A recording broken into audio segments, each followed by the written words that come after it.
Masama mo na naman yung mukha. Na, saan mo? Ano din? Ito muna. Ano to? Ano to? Ilaw? Buksan mo ah. Huh? Soft touch lang. Tatlong ilaw yan, tatlong ilaw. Uy, pwede sa ano, pang make-up. Diba? Yung kwarto ng mga anak mo.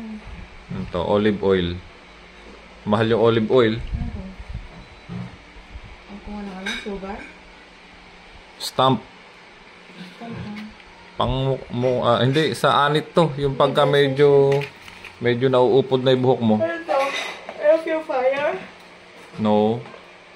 Ay, lamp. Lamp. Soft touch din. Pwede sa kwarto na ito.